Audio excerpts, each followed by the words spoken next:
Morning guys, we're going to do some area practice. Now normally these sorts of questions, when you get them in the exam, will have a bit of context to them afterwards. So it'll be an area of grass that needs grass seed, or it will be a kitchen that needs tiling or something like that. We're going to work on getting the area part right, and then we'll work on the worded problems after half term. So a few basic formulas. We know if you've got a rectangle, area of a rectangle is just base times height. You literally multiply the two sides together. If you've got a triangle, it's base times height and half it. Okay, so base times height and half it. Don't forget the half. So when you've got these sort of L shapes, all you need to do is split it into two rectangles, and you can use calculators on this, guys. Now this big rectangle on the side is 9 centimeters wide and it is 12 centimeters high. So this rectangle is 9 times 12. That gives us 108. This little rectangle, be very careful, it is 3 centimeters high, but 17 is all the way across. Now we've just cut this rectangle off that's 9 centimeters wide, so I know that measurement's there's 9. So our rectangle that we're using this time is 17 subtract 9, so that's 8, which makes this rectangle 8 times 3, that gives me 24 centimeters squared, which means if I'm finding the area of the whole L shape, all I need to do is 108 add 24 gives me 132 centimeters squared, and that's it. We've got the area of the L shape. Okay, we're going to do, if you think you understood that, you could pause the video before I go through this one and then listen through and just make sure you get it right. So what I'm going to do is I'm going to split it this way this time. So this rectangle at the bottom is nice and easy. It's just 7 times 10. That gives me 70 centimeters squared. Now this rectangle is 8 centimeters wide, but I know the whole height is 19. I know the height of this little one here is 7.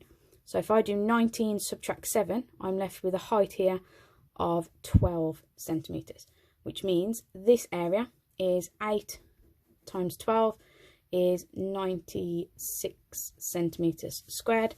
So our answer is just to do 96 add 70, you get 166 centimeters squared, and that's it for the area of that L shape. Okay, now this one, okay, remember we're always aiming to split it into shapes that are nice and easy to work out, so I'm just going to split it there.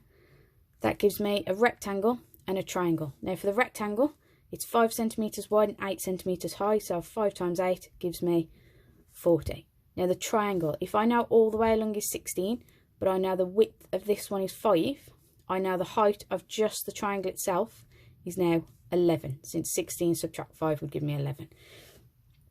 The base of my triangle is the same as this measurement here, so I've got, for the triangle, 8 times 11 and half it. That's going to give me half of 88, so 44. So my total area is 40 plus 44. I get 84 centimeters squared for my total area. Okay, and it's as straightforward as that. Just split it into rectangles and triangles and find the areas. Okay, you've now got a set at the bottom to have a go at. They do get a little bit trickier at the very bottom there. And then once you've done that, come back to the video and we're going to look at parallelograms and trapeziums. So if you've done the first sheet and you've got this far, you've got a parallelogram and a trapezium. Parallelograms are actually nice and easy. If you imagine cutting that triangle off there, I could move that triangle and put it into this space here. I'd end up with just a rectangle. So a parallelogram is just base times height, exactly the same as it is for a rectangle. Okay, so on this one, just be very careful. It's base times perpendicular height. So that's the line that makes a right angle with the bottom of our shape. So this measurement, for example, makes a right angle with the bottom of our shape. This one is actually there to trip you up. You don't need the diagonal side length. In which case, area of parallelogram is just 4 times 15. I get 60 centimeters squared. Okay, again, look at this. The shape that has, or sorry, the length that makes a right angle with a bottom is this one.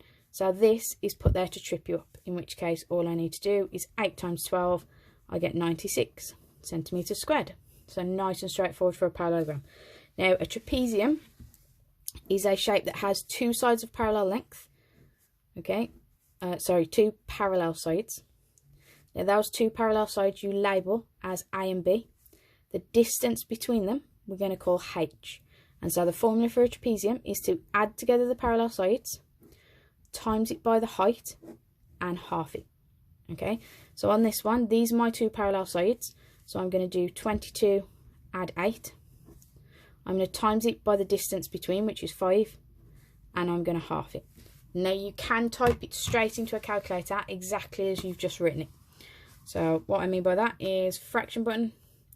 We're going to do, sorry, wrong side so that you can see it. I've got 22 add 8 times 5 and half it. I get an answer of 75. So it's 75 centimeters squared. Last one, this time these two are our parallel sides. So I'm going to do 5 add 13 times it by the distance between, which is 7, and half it. And again, I'm going to write it straight into the calculator exactly as you can see I've written it there. So 5 add 13 times by 7 and half it. I get 63 centimeters squared. Now, because I know not everyone's got a Casio calculator, if you haven't got the option for a fraction button, just type the top in first. So 5 add 13 times 7. Just make sure that you've clicked equals first, and then click, without wiping the screen off, just click divide by 2 and it will come up answer divided by 2. You still get the same answer of 63. Okay guys, so you've now got a set of 8 questions underneath to have a go at. Right, for those of you who have finished test 2, you're going to move on to circles. Now, some of you did well with this last time. Some people are still getting a little bit mixed up with their circles. So with a circle, you go centre to the outside is called the radius, okay? If you've got a length all the way across, it's actually called the diameter. So the radius is half of the diameter. So area of a circle, the formula is just pi times the radius squared. So on this one, centre to the outside is my radius, so I just type in pi times 8 squared. And that means on your calculator, now for mouse calculators, if you click shift and the times 10 button, you can see a little pi symbol written in yellow. So that's going to give me pi, and then I've got times 8 squared. It will normally come up as this, depending on your calculator. Mouse will come up like this. Just press S to D and it'll turn it into a decimal, 201.1 centimeters squared. And that's the first one done. Next one, again, I've got centre to the outside is the radius, so I'm going to do pi times 14 squared. So that's going to give me 615.8 centimetres squared. Just be careful of your rounding. Now, when we get to these two, remember what we said at the start about diameter and radius. Now, that's the diameter. I need the radius. The radius is 11 centimetres. Radius here is 7.5 centimetres. That means for this one, we're going to do pi times 11 squared.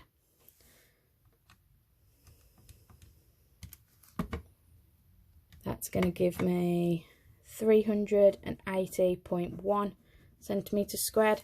And the last one, radius this time is 7.5. I'm going to do pi times 7.5 squared.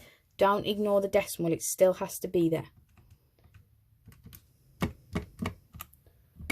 Okay, that's going to give me an answer of 176.7 centimetres squared. And that's it, areas of a circle. If you manage to get further than that, there are then a set of, or there is then an exam style question to show what you might get at the end that you can have a go at. Alright guys, any problems, let me know.